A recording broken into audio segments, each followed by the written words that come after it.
ક્યાંથી આવ્યા છો? ચોરવાડ.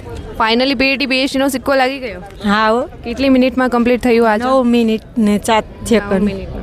અને પગમાં ચપ્પલ છે, ચપ્પલ કાઢીને દોડ્યા હતા, શૂઝ પહેર્યા નથી. નહીં, શૂઝ ને ચંપલ કાઢીને દોડ. પવન હતો, કેટલું હાર્ડ પડ્યું છે? નહીં, મીડિયમ, બહુ મજા આવી. શાંતિથી જ મહેનત કરીને દોડાય એમ. અને તમારી નાની એવી બેબી છે, ખબર પડી છે અમને. કેટલા સમયની પ્રેક્ટિસ કરી હતી તમે? મારે કમસે કમ રોડ ઉપર તો 2 દિવસ જ ગઈ ને આમ ખેતરમાં 5 દિવસ, એટલે ટૂંકમાં 7 દિવસની. 7 દિવસની જ પ્રેક્ટિસને અહીંયા આવીને પાસ કર્યું છે. હા, 7 દિવસની જ 2 વખત ટાઈમ સેટ કર્યો. 9 મિનિટ ત્યાં થતી એટલે હું આરામથી થઈ જાય. એક મોટી બેબી છે 5 વર્ષની, એક નાની છે 11 મહિનાની.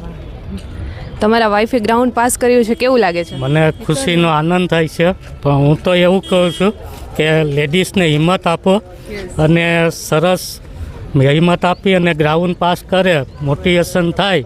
એવી પણ મને એવું જાણવા મળ્યું કે બૂટ વગર અને શૂઝ વગર પણ દોડી શકે. આપણે હિંમત દેવી જોઈએ લેડીઝને.